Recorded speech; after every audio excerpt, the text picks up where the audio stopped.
السلام علیکم۔ یقیناً آپ لوگوں نے اکثر ایسا سنا ہوگا، ایسی ویڈیوز، ایسی بیانات دیکھے ہوں گے کہ جس میں لوگ یہ الٹے سیدھے جملات کہہ جاتے ہیں کہ شیعوں کے بارے میں، جن میں ان کو اختلاف ہوتا ہے کہ ان کے قرآن 40 ہیں، ان کے 10 سپارے بکری نے کھا لیے، ان کے ساتھ یہ ہے، ان کا یہ عمل ہے۔ لیکن جب انہی کے فرقے والے لوگ ہماری مجالس میں آتے ہیں، ہمارے فرقے کے بارے میں تحقیق کرتے ہیں، جانتے ہیں، سمجھنے کی کوشش کرتے ہیں، تو ان کو اپنی ہی باتوں پر پشیمانی اور شرمندگی ہونے لگتی ہے کہ یہ ہم نے کیا کیا۔ کیونکہ حقیقت کا تو ان باتوں سے کچھ لینا دینا ہے ہی نہیں۔ ایسے مسکنسیپشنز بہت زیادہ اہل تشیعوں کے خلاف بولے جاتے ہیں اور لوگوں کو اس چیز کے خلاف کیا جاتا ہے، جبکہ ایسا کچھ بھی نہیں ہے۔ تو خدا را ان باتوں سے، ان چیزوں سے اجتناب کریں اور امن پھیلائیں اور لوگوں کو اچھے راستے کی طرف دعوت دیں۔ آپ لوگ ابھی تک ان چیزوں سے نہیں نکلے، شیعوں کے گھر یہ ہے، شیعوں کے گھر ایسا ہے، ان کے گھر یہ اتنے قرآن ہے، یہ ماتم، یہ گنجی زنی، یہ چیزیں تو بہت بعد کی بات ہیں۔ آپ پہلے ان چیزوں کو تو سیکھیں کہ جو شیعہ کر رہے ہیں یا پھر جو عمل ہم لوگ باقی کرتے ہیں، مجالس ہمارے یہاں ہوتی ہے، لوگوں کو دین کی باتیں سکھائی جاتی ہیں، وہ آپ لوگ عمل کیوں نہیں اٹھاتے؟ بہت ایک چھوٹا سا جز ہے ہماری مجلس کا حصہ کہ جس میں ہم آپ لوگ فقط ماتم کو لے لیتے اور اس چیز کا مذاق بنا لیتے ہیں، یا پھر آپ کوئی بھی ایک ایسی بات پکڑ لیتے ہیں کہ جس سے آپ کو لگے کہ ہاں اس چیز پر بات کی جا سکتی ہے، طنز مارا جا سکتا ہے، اور اسے آپ پکڑ لیتے ہیں، غلط باتیں کرنے لگ جاتے ہیں، اور اس سے کیا ہوتا ہے، دونوں فرقوں کے درمیان لڑائی جھگڑے چل جاتے ہیں، جو کہ بالکل بھی اچھا عمل نہیں ہے۔ تو کوشش کریں کہ ایسی باتیں کریں، ایسے بیانات لائیں اور ان ساری چیزوں سے باہر نکلیں اور اپنے آپ کو اپڈیٹ کریں۔ زمانہ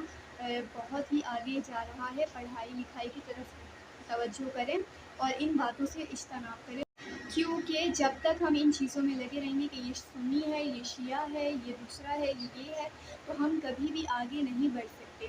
امام خمینی رحمۃ اللہ علیہ فرماتے تھے کہ تم لوگ ہاتھ باندھنے اور ہاتھ کھولنے کے اوپر ابھی تک الجھ رہے ہو، اور تمہارا دشمن تمہارے ہاتھ کاٹنے کے پیچھے سازش کر رہا ہے۔ تو دشمن کی پھیلائی گئی اس کی سازشوں کو سمجھنے کی کوشش کریں اور خدا کے لیے ان ساری باتوں سے، ان ساری چیزوں سے اجتناب کریں اور آپس میں اتحاد قائم کریں۔ سب سے بڑی چیز، سب سے مین چیز یہی ہے کہ آپس میں اتحاد قائم کریں، ایک دوسرے کی فکر کو سمجھنے کی کوشش کریں، نہ آپ ان کے مقدسات کی توہین کریں، نہ وہ آپ کے مذہب کے بارے میں کوئی توہین کریں، نہ آپ ان کو برا بولیں، نہ وہ آپ کو برا بولیں، لیکن خدا کے لیے اس طرح کی تہمتیں لگانا، اس طرح کی باتیں کرنا، ان سب سے اجتناب کریں۔ اور تب بھی اگر آپ کے دماغ میں ایسی کوئی بات ہے تو آپ مجلس حسین میں تشریف لائیں اور یہاں آ کر خود اپنی آنکھوں سے دیکھیے کہ مجلس میں کیا ہوتا ہے، شیعہ کون سے قرآن کی تلاوت کرتے ہیں، اور وہی قرآن آپ کا ہے، وہی قرآن ہمارا ہے جو رسالت مآب اللہ کی جانب سے لے کر آئے تھے، اور آج تک وہی قرآن چل رہا ہے۔ کسی کا کوئی قرآن میں رد و بدل نہیں ہے، کوئی چینجنگ نہیں ہے، نہ ہی ہمارے قرآن 40 ہیں یا 12 ہیں یا 50 ہیں، اس طرح کچھ نہیں ہے۔ اس کے پارے ہیں وہی ہم پڑھتے ہیں، وہی آپ بھی پڑھتے ہیں۔ تو خدا کے لیے ان باتوں سے اجتناب کریں،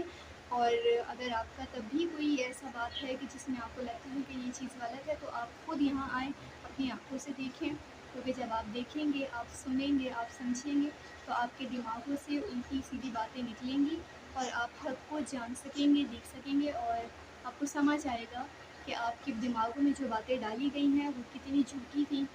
کتنی بے بنیادی تھی، اور حقیقت کیا تھی۔ جزاک اللہ۔